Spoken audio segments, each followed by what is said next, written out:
요한일서 1장 6절을 찾아보도록 하겠습니다. 요한일서 1장 6절입니다.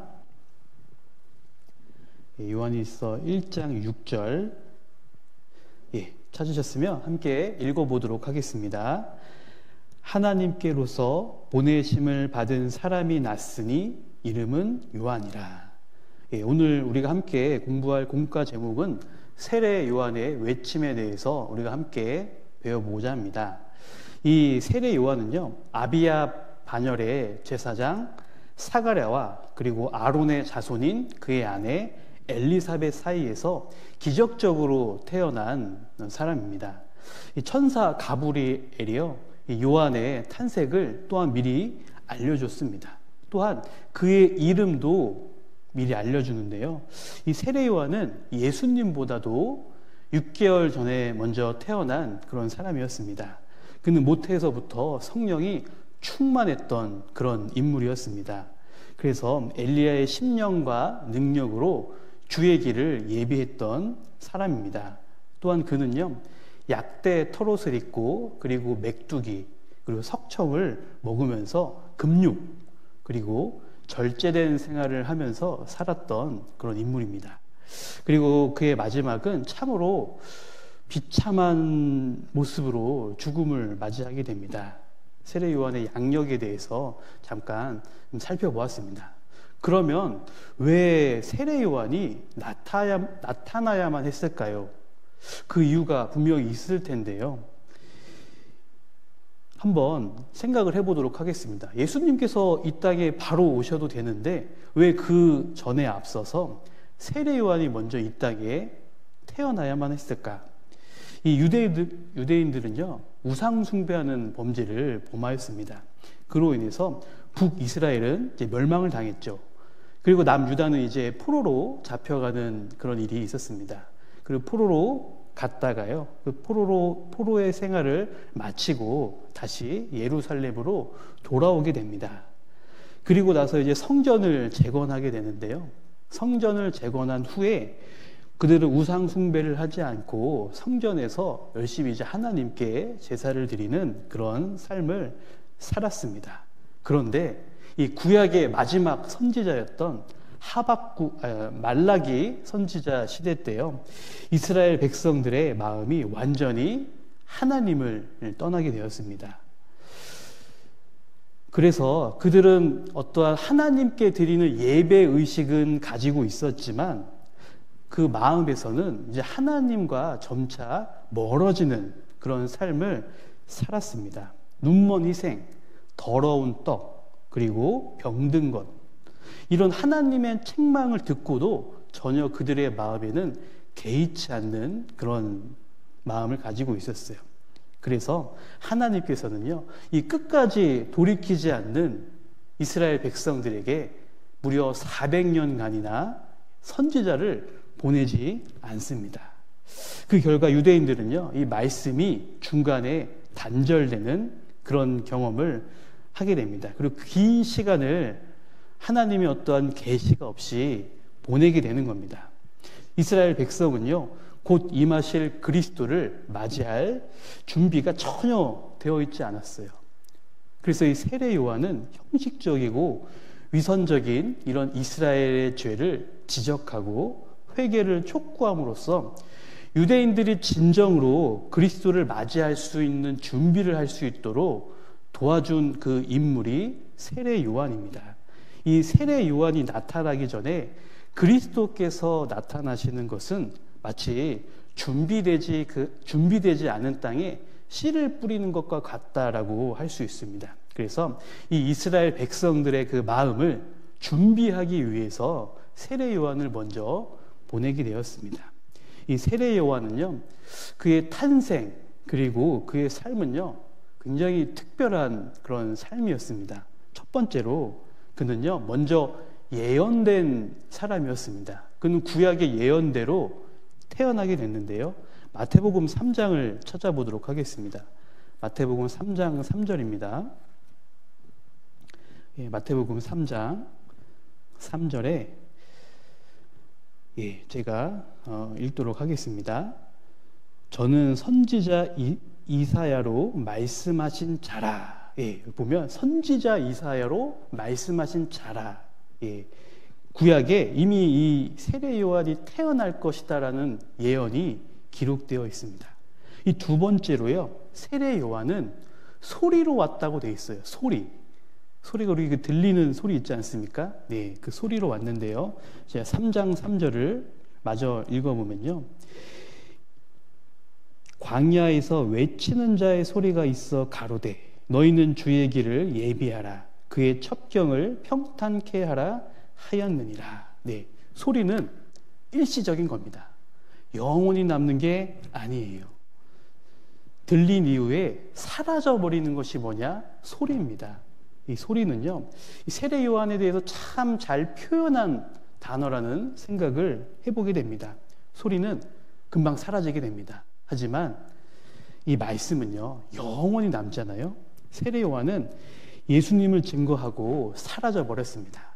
하지만 예수님은 영원하신 분이시잖아요. 우리는 예수님을 전하는 소리입니다. 예수님을 만난 사마리아 여인도 와보라라고 소리를 외쳤습니다. 세 번째로요, 이 세례 요한은 부모님의 아주 간절한 기도를 통해 태어났습니다. 누가복음 1장을 찾아보도록 하겠습니다. 누가복음 1장 13절입니다. 누가복음 1장 13절. 예, 제가 읽어드리도록 하겠습니다. 천사가 일러 가로되 사가랴여 무서워 말라. 너의 간구함이 들린지라. 내 아내 엘리사벳이 내게 아들을 낳아 주리니 그 이름을 요한이라 하라. 네, 13절에 보면요, 너의 간구함이 들렸다라고 기록이 되어 있습니다.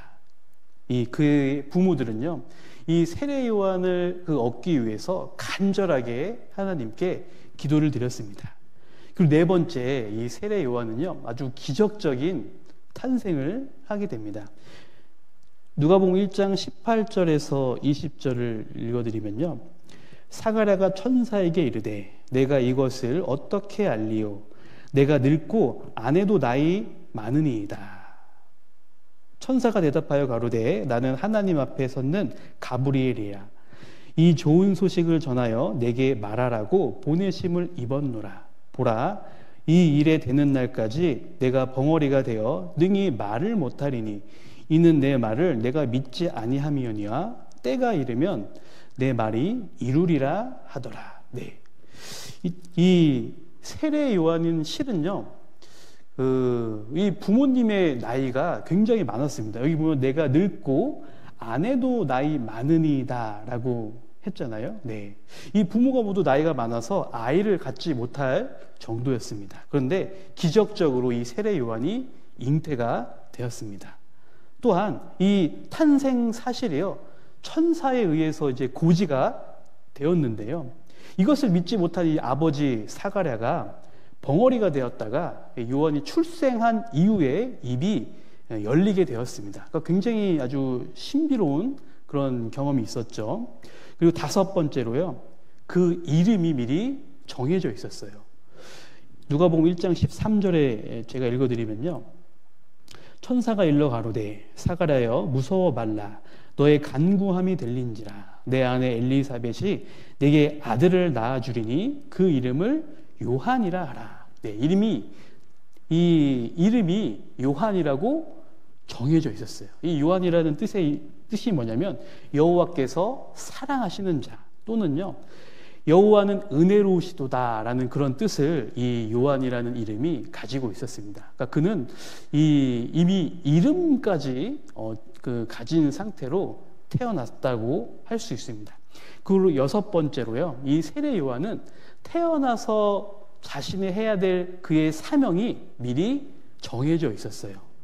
요한복음 1장을 보도록 하겠습니다. 요한복음 1장 6절에서 7절입니다. 요한복음 1장 6절에서 7절인데요.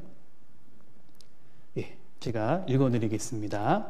하나님께로서 보내심을 받은 사람이 났으니 이름은 요한이라. 저가 증거하러 왔으니 곧 빛에 대하여 증거하고 모든 사람으로 자기를 인하여 믿게 하려 함이라. 네, 세례 요한은 이 땅에서 자기가 해야 할 사명이 분명한 그런 사람이었습니다. 예수님을 증거하고 그리고 예수님을 믿게 하는 것이 이 세례 요한의 사명이었어요. 이 세례 요한의 삶을 보면요, 이 분명한 사명을 가지고 있는 사람은 분명한 삶의 모습을 갖고 살아간다라는 것을 볼 수 있습니다. 우리 선생님들도 마찬가지로 분명한 사명이 있잖아요. 그죠? 우리 선생님들의 사명은 뭘까요? 바로 학생들의 영혼을 건지고 그리고 세우는 일. 그것이 바로 우리 선생님들의 사명입니다. 이 사명에 맞는, 사명에 합당한 생활을 살아갈 때 그때 교사들이요 비로소 힘있게 살아갈 수 있어요. 근데 이 사명을 잃어버리잖아요. 그러면 교사지만 힘없이 자신이 왜 교사를 해야 되는지 잊어버리고 교회학교 교사의 일을 하게 됩니다. 그래서 우리 선생님들에게 꼭 필요한 게 뭐냐? 내가 왜 교사를 하는가? 이 세례 요한은 자신의 사명이 분명했어요. 마찬가지로 우리 선생님들도요, 이 교사로서의 사명, 그것은 꼭 마음속에 새겨야 됩니다. 그리고 7번째, 이 세례 요한은 모태로부터 성령의 충만이 가득한 그런 사람이었습니다. 누가복음 1장입니다. 누가복음 1장 15절에서 16절입니다. 누가복음 1장 15절에서 16절입니다. 제가 읽어드리도록 하겠습니다. 이는 저가 주 앞에 큰 자가 되며 포도주나 소주를 마시지 아니하며 모태로부터 성령의 충만함을 입어 이스라엘 자손을 곧 저희 하나님께로 많이 돌아오게 하겠음이니라. 네, 15절에 모태로부터 성령의 충만함을 입었다라고 기록되어 있습니다. 그는 태어날 때부터요 성령의 충만함을 입은 그런 사람이었어요. 예, 그럼 지금까지 어떤 세례 요한의 어떠한 좀 이렇게 특별한 어떤 삶에 대해서 좀 살펴봤습니다. 그럼 이 세례 요한은 어떤 사람이었는가? 예, 어떠한 사람이었을까요? 누가복음 3장을 한번 찾아보겠습니다. 누가복음 3장. 누가복음 3장 1절에서 4절인데요. 제가 읽어드리도록 하겠습니다. 누가복음 3장 1절에서 4절. 디베류 가이사가 위에 있은지 15해 곧 본디오 빌라도가 유대의 총독으로 헤롯이 갈릴리의 분본 왕으로 그 동생 빌립이 이두레와 드라고니 지방의 분본 왕으로 루사니아가 아빌레네의 분본 왕으로 안나스와 가야바가 대제사장으로 있을 때에 하나님의 말씀이 빈 들에서 사가랴의 아들 요한에게 임한지라. 요한이 요단강 부근 각처에 와서 죄사함을 얻게 하는 회개의 세례를 전파하니 선지자 이사야의 책에 쓴 바 광야에 외치는 자의 소리가 있어 가로되 너희는 주의 길을 예비하라. 그의 첩경을 평탄케 하라. 이 세례 요한은 어떤 사람이었냐면요, 광야와 빈들에 거한 사람이었습니다.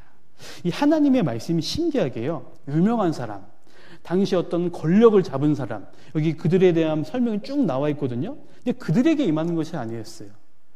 그들과는 상관없이요 그들과 분리돼서 구별되어서 겨우 광야와 빈들에서 거하던 이 세례 요한에게 임했습니다. 우리 예수님이 탄생했을 때도요 생각해 보면요 왕, 어떠한 그 제사장 혹은 뭐 바리새인, 율법가 이들에게 예수님이 나타나신 것이 아니었어요. 들판에서 양을 지키는 목자들에게 예수님이 나타나셨습니다. 이 어떠한 왕궁이나 어떤 좋은 조건이 아니었어요. 모세도 우리 한번 생각해 보도록 하겠습니다. 이 모세도요 이 애굽의 궁전에 있을 때 하나님을 체험하는 것이 아닙니다. 그는요 미디안 광야에서 40년 동안 아주 초라하게 살 때 그때 하나님께서 함께 해주심을 느꼈습니다.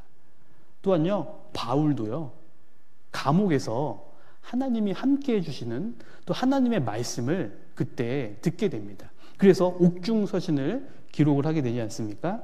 이 광야는요, 하나님의 도움이 없이는 살 수 없는 곳이 바로 광야입니다. 어떤 인생을 즐길 만한 곳이 아무것도 없잖아요. 문명의 이기가 없는 곳입니다. 요한은 빈들에서 하나님과의 영적인 교통 속에서만 살았습니다. 그래서 이 하나님과의 어떤 교통을 위해서는요, 번잡하고 시끌벅적하고 이런 곳이 아니라 하나님과 어떠한 시간을 갖기 위해서, 교통을 위해서는요, 각자에게 조용한 개인적인 어떤 시간들이 필요하다라는 겁니다. 근데 지금 우리가 사는 이 세상에는요, 그것을 방해하는 요소들이 너무 많아요. 핸드폰, 어떤 컴퓨터, 뭐 텔레비전, 그렇죠? 자기 전까지 붙들고 있지 않습니까? 예. 그러면 어떤 하나님에 대해서, 말씀에 대해서 생각하기보다요, 자꾸 이제 그런 자극적인 우리 눈에 보이는 어떠한 그 화면들에 생각이 이제 쏠려가게 되기 때문에 하나님에 대한 그 음성을 우리가 듣고 그리고 생각하기가 참으로 어려운 그런 시대인 것 같습니다. 그래서요, 옛날에 이런 광고 카피가 있었어요. 또 다른 세상을 만날 때 잠시 꺼두셔도 좋습니다. 예. 특별히 하나님을 만날 때는요, 이런 어떤 방해되는 것들을 멀리하는 것이 필요하겠다 싶습니다. 이 두 번째로요, 이 세례 요한은 절제되고 그리고 하나님만 의지하는 삶을 살았습니다. 마태복음 3장 4절입니다. 마태복음 3장 4절입니다. 예, 3장 4절 읽어드리겠습니다. 이 요한은 약대 털옷을 입고 허리에 가죽띠를 띠고 음식은 메뚜기와 석청이었더라. 자, 세례 요한의 아버지는 제사장이었어요. 그런데요, 그는요, 제사장의 아들이었으면 어떻게 보면 좀 부유하게, 부족한 것 없이 지낼 수 있었어요. 그런데 여기 보시면요, 약대 털옷을 입고 허리에 가죽띠를 띠고 음식은 메뚜기와 석청입니다.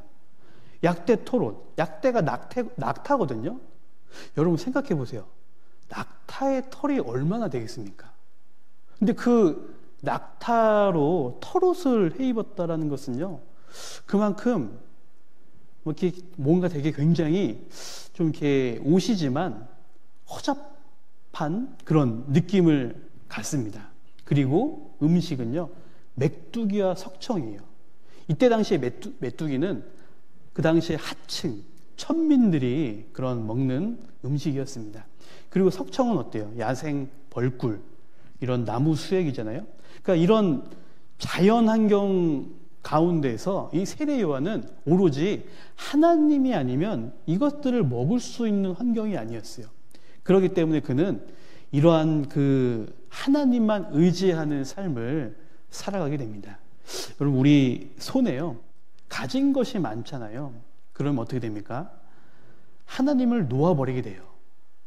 그런데 우리 손에 가진 것이 없을 때 어떻게 되냐면 하나님만 붙잡게 됩니다.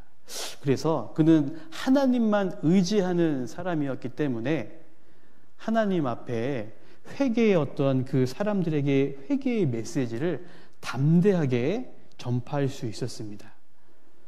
그래서 그런 삶을 살았기 때문에 또한 하나님께서 이 세례 요한을 도와주시지 않을래 도와주셔야만 되는 그런 상황인 거예요. 왜냐하면 하나님만 의지했잖아요. 네.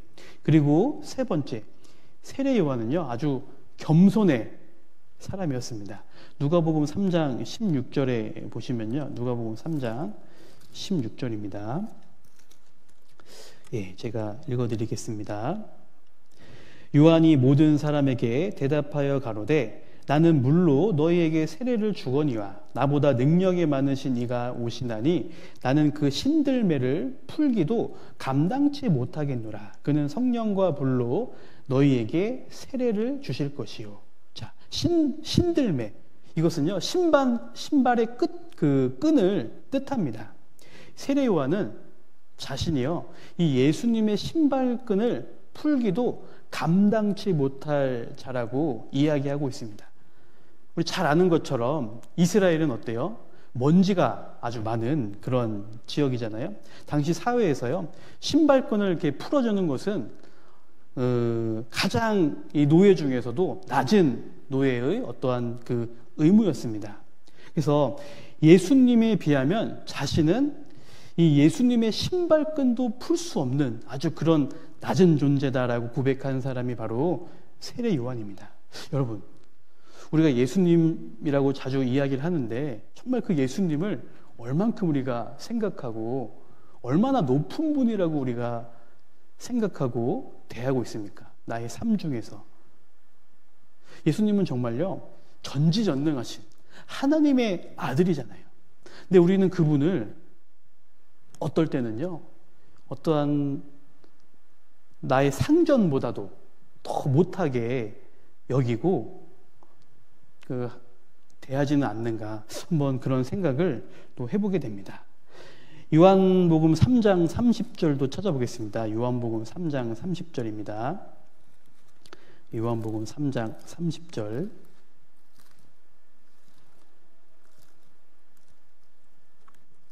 예, 30절 함께 읽어보도록 하겠습니다. 그는 흥하여야 하겠고 나는 쇠하여야 하리라 하니라. 네, 이 세례 요한은요, 어떤 자신의 위치, 어떤 본분, 이런 것을 잘 알고 있었어요. 겸손했죠. 네, 이 봉사를 하다 보면요, 내가 한 것을 막 드러내고 싶을 때가 있어요. 또한 하나님께 가야 될 영광을 내가 중간에서 싹 가로채는 그런 경우도 있습니다. 네, 근데 이 세례 요한은 겸손의 사람이었어요. 자기에게 영광 돌리는 것을 원치 않았어요.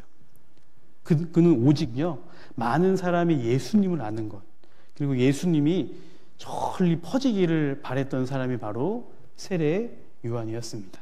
우리 선생님들 시청각 많이 하시잖아요. 시청각 할 때 어떠한 막하고 막 사이에 이제 문이 닫히지 않습니까? 그때요, 막 뒤에서 어때요? 막 배경막도 바꾸고 소품도 바꾸고 등장인물도 막 바뀌고, 그리고 이 커튼 안은요, 막 그 다음 막을 위해서 굉장히 분주하게 왔다 갔다 그런 그 모습을 봅니다. 그런데 이 배경막이 착 쳐지면 어때요?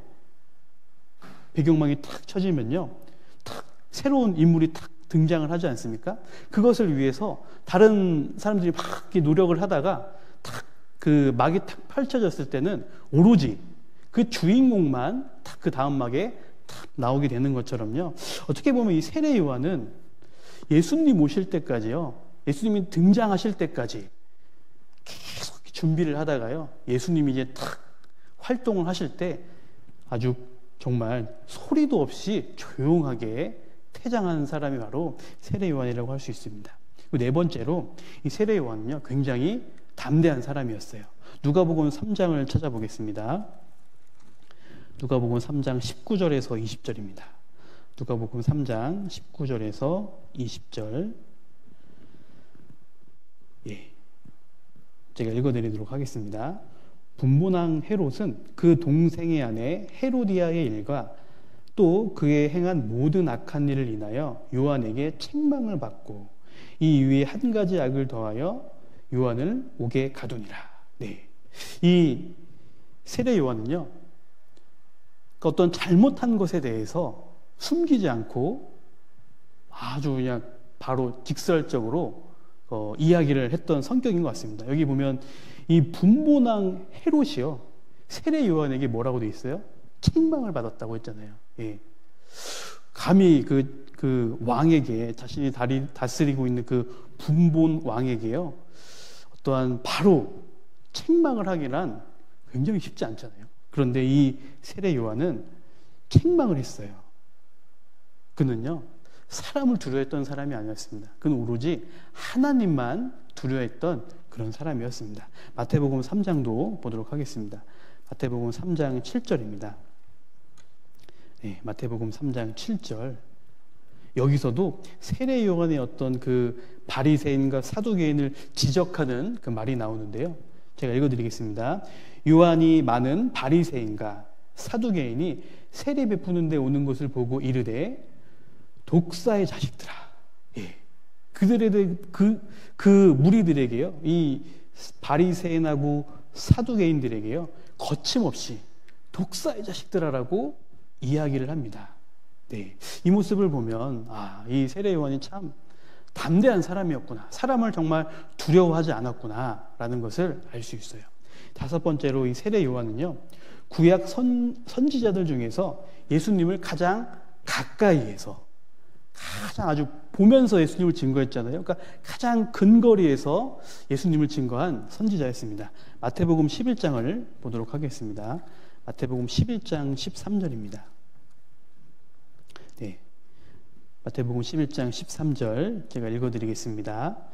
모든 선지자와 및 율법에 예언한 것이 요한까지니. 그러니까 이 세례 요한은요, 구약의 마지막 선지자였습니다. 이 구약의 모든 선지자들은요, 앞으로 오실 그리스도를 보고 예언을 했습니다. 그런데 이 세례 요한은요, 그리스도를 직접 보면서, 자신의 눈으로 보면서 바로 예수님을 직접 증거했던 사람이었어요. 그러니까 아주 예수님을 가까이 보면서 전한 사람이었습니다. 여러분 한번 생각해 보겠습니다. 과거의 그리스도인들은 예수님이 오실 것을 기다리면서 살았습니다. 그죠? 근데 우리는요, 이미 예수님이 지나가신 이후에 그 다음에 우리가 이 세상을 살아가고 있잖아요. 우리는 앞으로 다시 오실 그 예수님을 기대하며 고대하며 또 우리는 살아가고 있습니다. 왜 나라는 이 존재를요, 뭐 조선시대가 될 수도 있고 고려시대가 될 수도 있고 혹은 그 전이 될 수도 있는데, 하필이면 이 주님이 오실 그 가까운 이 시기에 나라는 사람을 이 2024년도에 살아가게 하셨을까? 우연이라고 생각하십니까? 아닙니다. 분명 하나님께서 이 복음을 전하는 데 있어서 정말 필요하기 때문에 우리로 하여금 이 시기에 살아가라고 또 주신 어떠한 기회라고 생각을 합니다. 그래서요, 우리는 복음의 마지막 주자라고 하잖아요. 예. 그 마지막 주자는 뭐예요? 가장 잘 달릴 수 있는 사람을 마지막 주자로 세우잖아요. 예. 우리 선생님들은요, 정말 이 때를 사는 것은 하나님 보시기에 정말 복음을 가장 빠르게, 가장 잘 전할 수 있을 그런 사람들이기 때문에 우리를 복음의 이 마지막 주자로 세워주셨다는 생각을 해보게 됩니다. 그리고 여섯 번째로요, 이 세례 요한은 의의 도로 왔습니다. 마태복음 21장을 찾아보겠습니다. 마태복음 21장 32절입니다.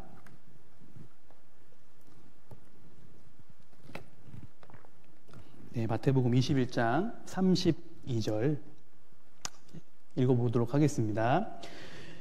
요한이 의의 도로 너희에게 왔거늘 너희는 저를 믿지 아니하였을 때 세리와 창기는 믿었으며 너희는 이것을 보고도 종시 뉘우쳐 믿지 아니하였도다. 네, 여기 보면 요한이 의의 도로 너희에게 왔거늘, 네, 의의 도로 왔다, 의의 길로 왔다라고 이야기하고 있어요. 죄인인 사람이 어떻게 하면 의인이 될 수 있는지에 대한 길을요, 이 세례 요한은 가지고 있었던 거예요. 알고 있었던 사람이에요. 의의 길을 걸었던 사람이 바로 세례 요한입니다. 우리 교회학교 선생님들, 학생들보다 먼저 진리의 길을 깨달았습니다. 그죠? 왜 우리가 교회학교 교사가 됐냐? 먼저 깨달았고, 내가 그 깨달은 것을 우리 반 학생들에게 그 의의 길을 전해주기 위해서 내가 지금 교회학교 교사의 직분을 맡기게 된 것입니다. 그리고 이 세례 요한이 이제 살면서 여러 가지 이제 메시지들을 전했는데요. 대표적인 메시지들을 한번 생각해 보도록 하겠습니다. 이사야 40장을 찾아보겠습니다. 이사야 40장 3절에서 4절입니다. 이사야 40장 3절에서 4절입니다. 예, 3절에서 4절 읽어보도록 하겠습니다. 외치는 자의 소리여 가로되 너희는 광야에서 여호와의 길을 예비하라. 사막에서 우리 하나님의 대로를 평탄케 하라. 골짜기마다 도두어지며 산마다 작은 산마다 낮아지며 고르지 않은 곳이 평탄하게 되며 험한 곳이 평지가 될 것이요. 예. 우리가 방금 읽은 구절에서 3절은요. 하나님 편에서는 길을 닦아 놓았으므로 사람 편에서 하나님께 나아가는 데는 장애가 되는 것을 제거하라는 그런 말씀입니다. 4절은요. 주님이 십자가에 죽으시고 그리고 부활하심으로 하나님께 나아올 수 있는 길을 다 닦는 것을 말씀하고 있습니다. 다시 말하면요. 3절은 사람 편에서 회개하고 하나님 앞에 나아가는 데 장애가 되는 것을 제거하라 이거예요. 버리라는 뜻입니다. 그리고 4절은요. 주님께서 행하신 사역에 대해서 설명하고 있습니다. 하나님께 장애가 되는 것을 버리고 회개하는 것이 여호와의 길을 예비하는 것이며 대로를 평탄하게 하는 것입니다. 누가복음 3장도 보시겠습니다. 누가복음 3장 4절에서 6절입니다. 누가복음 3장 4절에서 6절 읽어보겠습니다. 선지자 이사야의 책에 쓴 바 광야에 외치는 자의 소리가 있어 가로되 너희는 주의 길을 예비하라. 그의 첩경을 평탄케 하라. 모든 골짜기가 메워지고 모든 산과 작은 산이 낮아지고 굽은 것이 고자지고 험한 길이 평탄하여질 것이요 모든 육체가 하나님의 구원하심을 보리라 함과 같으니라. 네, 여기 여러 가지 어떤 그 모습들이 나오는데요. 이것은 여러 부류의 사람들을 설명하고 있습니다. 첫 번째, 골짜기 같은 사람이 있어요. 골짜기 같은 사람. 종교적으로 아무런 무관심한 사람입니다. 하나님에게 너무 멀리 있는 사람들이에요. 우리는 그들에게 이 하나님을 가까이 할 수 있도록 관심을 가질 수 있도록 도와줘야 됩니다. 혹은요, 어떠한 열등의식, 절망감에 어떠한 휩싸여서 자포자기로 인생을 살아가는 사람들도 우리 주변에 아주 많이 있잖아요. 그죠? 그들에게 소망의 빛. 그래서 이 골짜기가 어떻게 쭉 내려가잖아요. 네, 쭉 어떤 내려가 있는 그 인생 가운데 아무런 소망 없이 살아가고 있는 그 사람들에게 우리는 이 복음에 대해서 전해줘야 됩니다. 또한 산과 같은 사람이 있어요. 산. 이 산과 같은 사람은 뭐냐? 바리새인과 그리고 서기관들, 이런 사람들은 자신이 의롭다고 생각을 합니다. 그래서요, 교만이 어때요? 하늘을 찌르잖아요. 저기 아주 높은 위치에 가 있지 않습니까? 이런 사람들은 어떻게 해요? 이 산과 같은 이 마음을 낮춰야 됩니다. 깨트릴 때 이 예수님을 만날 수 있어요. 그리고 구분 사람들이 있습니다. 구분 사람들. 이 구분이라는 뜻은요, 히브리 언어로 보면 부정직한, 속이는 이라는 그런 뜻을 가지고 있어요. 이게 무슨 뜻이냐? 거짓 지식, 그리고 거짓된 교리, 이거에 사로잡혀서 그리스도의 복음을 받아들이지 못하는 사람들이 있어요. 예. 그런 사람들에게 그런 어떤 잘못 알고 있는 지식과 그런 교리들을요, 깨트려야 그리스도를 받아들일 수 있잖아요. 네, 그래서 그런 이 구분 사람들이라 하면 그런 뜻을 가지고 있습니다. 그리고 험한 길은 뭐냐? 거칠고 아주 울퉁불퉁한 이런 마음인데요. 하나님을 믿는데 방해가 되는 것들을 제거해가지고요, 이 어떤 험한 길을요, 평지가 되도록 만들어줘야 됩니다. 우리 모두 각자는 전도자입니다. 그죠? 예. 말씀을 앞에서 전하는 전도인만 전도자가 아니라 실은 우리 구원받은 모두는 전도자입니다. 이 전도자는요, 세례 요한과 같은 이런 역할을 하는 사람들이 바로 전도자입니다. 이 듣는 자가요, 그리스도의 복음을 받아들이도록 길을 예비하는 일을 우리는 해야 됩니다.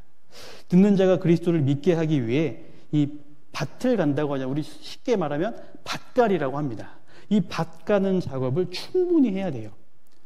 우리 건물을 지을 때 오래된 건물을 어떻게 합니까? 그대로 놔둡니까? 아니죠. 다 무너뜨리고 그 잔재를 다 없애고 잔해를 다 없애고 다시 깨끗하게 한 다음에 거기다가 새로 이제 건축물을 세우지 않습니까? 예, 마찬가지로 어떤 사람의 마음에 있는 잘못된 것들을 다 부서뜨리고 이 예수님을 받아들임으로써 그 믿음의 어떤 그 기초를 튼튼히 다시 세워야 되는 것을 이야기하고 있어요. 특별히 우리 교회학교 선생님들은요, 어떤 학생들의 마음에 있는 여러 가지 걸림돌들이 있습니다.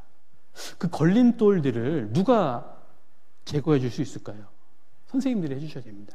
선생님들은 우리 학생들의 그 마음에 여러 가지 어떤 걸림돌들이 있어요. 근데 그것들을 하나씩 옮겨 놓으면서 이 아이들이 옥토가 될 수 있도록 잘 도와주셔야 됩니다. 그러니까 분반 시간, 이런 어떠한 교제 시간, 이런 시간에요, 그 학생의 마음에 어떠한 생각을 가지고 있는지 잘 교제하고 또 들어봄으로써 이 학생의 마음에 지금 이런 마음이 있구나, 이런 생각이 가득 차 있구나, 이것 때문에 하나님의 말씀을 듣는데 방해가 되는구나. 그러면 그런 것들을 좀 이렇게 치워주는 그런 역할들을 이렇게 도와주셔야 됩니다. 이게요, 어떻게 보면 별거 아닐 수 있어요. 그런데 이것이 하나씩 쌓이잖아요. 나중에 굉장히 이게 쌓이다 보면요, 나중에는 걷잡을 수 없을 정도로 다시 어떻게 보면 이 믿음 안으로, 믿음의 길로 돌아오는데 굉장히 힘든 그런 경우까지 가는 경우도 있습니다. 그래서 우리 분반 선생님들께서는 그런 어떠한 상황, 학생들의 그런 마음밭을 잘 살펴봐서요, 그런 어떤 방해물을 잘 제거해 주셔야 됩니다. 그래서 특히 여름 성경학교, 이 여름 성경학교가 그런 것들을 잘 제거해 주고요, 그리고 학생들이 구원받기에 너무나도 좋은 시기잖아요. 그래서 지금 이 7월 혹은 8월 이 기간 동안요, 학생들의 이 마음밭이요, 하나님의 말씀을 잘 들을 수 있도록 그런 준비 작업을 우리 선생님들께서 해주셔야 돼요. 그냥 무조건 여름 성경학교 가자가 아니라 왜 가야 되는지, 그런 어떤 이유, 어떤 설명, 이런 부분들에 대해서 조금 더 잘 이해시켜 줄 필요가 있다는 생각을 해보게 됩니다. 두 번째로요, 이 세례 요한은 회개하고 천국이 가까웠느니라라는 그런 메시지를 전했습니다. 마태복음 3장입니다. 마태복음 3장 1절에서 2절입니다. 마태복음 3장 1절에서 2절입니다. 제가 읽어드리겠습니다. 그때 세례 요한이 이르러 유대 광야에서 전파하여 가로되 회개하라 천국이 가까웠느니라 하였으니 5절하고 6절입니다.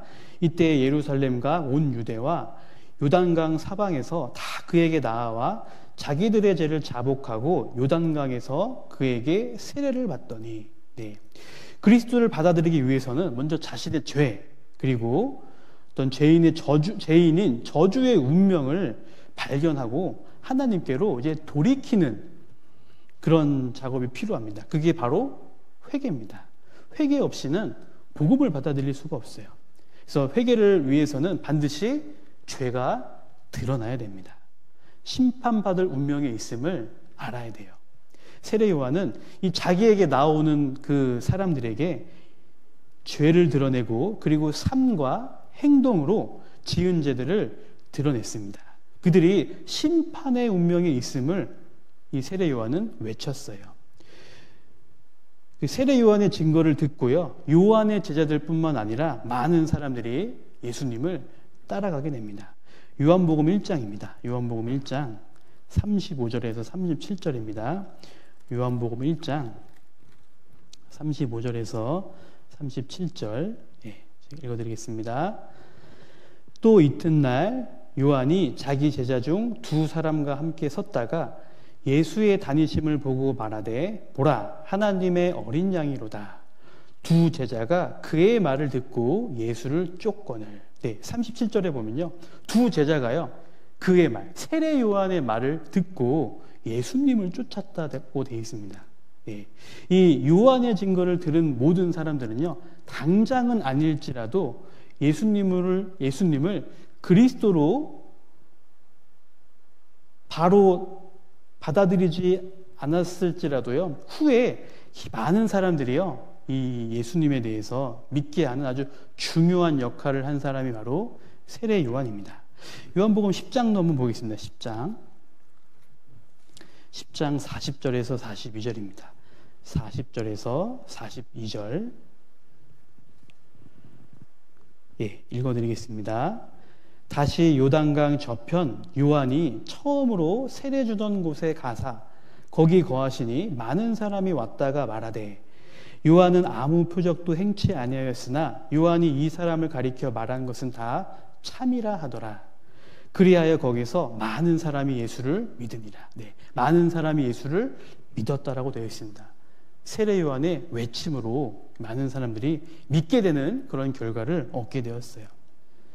우리에게 나오는 학생들도요, 지금 당장 구원을 받아들이지 못할 수도 있어요. 하지만 이 어릴 때에 하나님에 대해서 자꾸 심겨주고요, 그 마음속에 그 뿌리를 깊이 박게 해주면요, 이 학생들이요, 혹 그 교회를 떠날 수도 있어요. 떠날 수도 있지만 다시 결정적인 어떤 그 순간에 다시 교회로 돌아오게 하는 그 역할을 이 말씀이 하거든요. 그렇기 때문에 우리 학생들에게 이 말씀에 대해서 자꾸 한 가지라도 이 마음속에 심겨질 수 있도록 우리 선생님들께서는 좀 이렇게 자꾸 어떠한 이야기를 해주셔야 됩니다.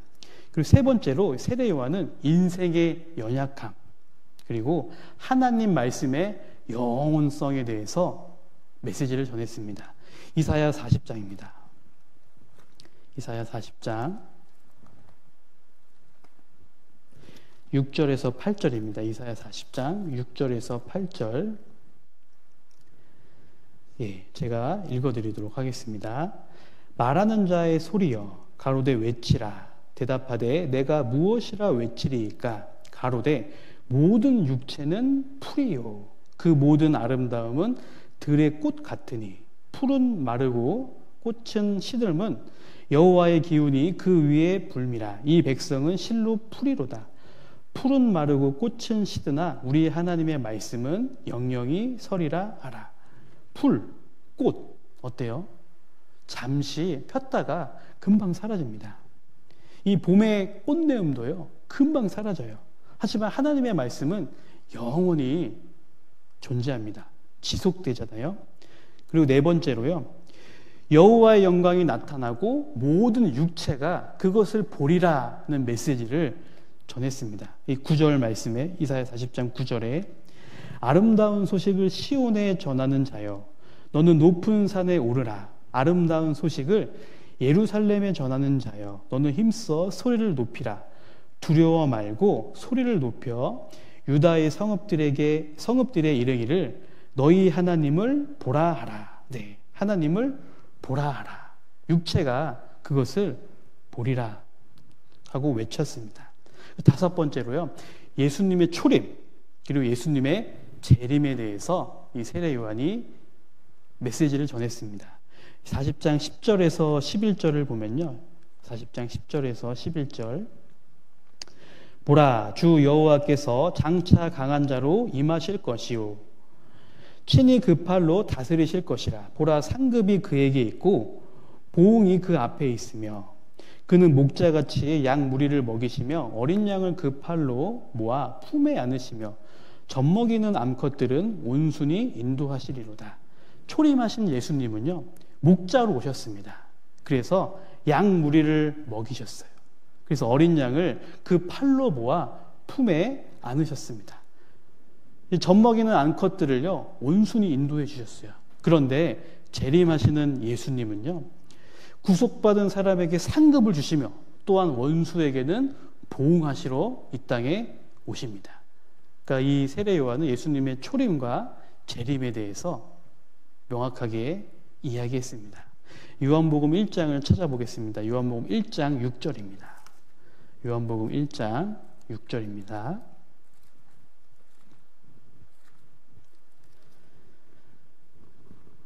함께 읽어보도록 하겠습니다. 하나님께로서 보내심을 받은 사람이 났으니 이름은 요한이라. 네, 여기에요, 요한이라는 이름 대신에 한번 우리 선생님들의 각자의 이름을 넣어서 다시 한번 읽어보도록 하겠습니다. 저는 저의 이름을 한번 다시 넣어서 읽어보겠습니다. 하나님께로서 보내심을 받은 사람이 났으니 이름은 김광성이라. 네, 이렇게 읽어도 틀린 게 아니에요. 우리는 하나님께로서 보내심을 입은 그런 사람들입니다. 우리는 이 보내심을 입은 사람들이기 때문에 세례 요한과 같은 그런 삶을 우리 또한 살아야 됩니다. 물론 세례 요한은 정말 대단한 인물이었어요. 근데 하나님께서는요, 이 세례 요한과도 함께 해주셨지만 지금 현재를 살고 있는 나하고도 함께 해주시거든요. 다른 하나님이 아니잖아요. 그렇기 때문에 우리도 세례 요한과 같은, 어쩌면요 세례 요한보다 더 나은 어떠한 삶을 우리 또한 살 수 있습니다. 예. 그렇기 때문에 정말 우리도요, 정말 내가 어떠한 삶을 살 것인가, 그것은 본인의 어떠한 선택에 달려있다는 생각을 해보게 됩니다. 우리 선생님들 정말 보내심을 내가 받았는데요, 나는 정말 어떠한 삶을 살 것일까? 그 선택은 우리 모두 각자 선택을 해야 됩니다. 1장 23절을 보도록 하겠습니다. 요한복음 1장 23절입니다. 예. 읽어보겠습니다. 가로되 나는 선지자 이사야의 말과 같이 주의 길을 곧게 하라고 광야에서 외치는 자의 소리로라 하니라. 네, 주의 길을 어떻게 하라고요? 곧게 하라. 사람이 주의 길을요 곧게 해야 된다라고 말씀하고 있어요. 주님이 자신에게 쉽게 나올 수 있도록 길을 잘 닦아 놓으라는 것입니다. 곧게 하지 않으면요 하나님의 역사는 더디 이루어지게 될 거예요. 여러분 한번 생각해 보세요.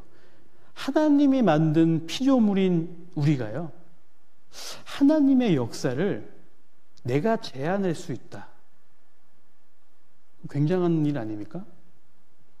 아니, 피조물이요, 하나님이 창조한 이 피조물이 하나님의 역사를요 제한할 수 있다는 거예요. 우리는 이 하나님의 역사에 참여하고 활발하게 이 하나님의 역사가 일어날 수 있도록 함께 해야 되는데, 어쩌면 우리의 어떤 잘못된 삶이요 하나님의 역사를 제한할 수 있다는 것도 생각해 볼 필요가 있어요. 그래서 정말 우리는 각자 개인적으로 주의 일을 곧게 하는 그런 삶을 우리가 살아야 됩니다. 그때 나를 통해서 하나님의 역사가 활발하게 일어나는 거예요. 왜 나를 통해 하나님의 역사가 일어나지 않을까? 어쩌면 내가 하나님의 역사를 가로막고 있을 수도 있어요. 한번 우리의 삶을 되돌아봐야 되겠다 싶습니다. 그래서요, 죄를 버리고, 그리고 성경을 묵상하고, 말씀 시간과 그리고 교제 생활을 충실히 하고, 합심해서 기도하고, 그리고 희생과 수고의 길을 택할 때요, 이 주의 길을 우리가 곧게 하는 일이다라고 생각할 수 있습니다. 그래서 나를 통해서 더욱더 하나님의 역사가 일어나기를 우리 모두 간절한 마음을 가지고 삶을 세례 요한과 같이 살아야 될 겁니다. 네, 오늘 이 세례 요한에 대해서 함께 생각을 해 보았습니다. 그래서 우리 선생님들 정말 세례 요한에 대해서 좀 더 묵상해보고, 개인적으로도 나도 세례 요한처럼 어떻게 또 어떠한 삶을 내가 살아야 될까 좀 더 생활에 또 적용해보는 그런 시간이 되셨으면 좋겠습니다. 함께 기도하고 마치도록 하겠습니다. 기도드리겠습니다.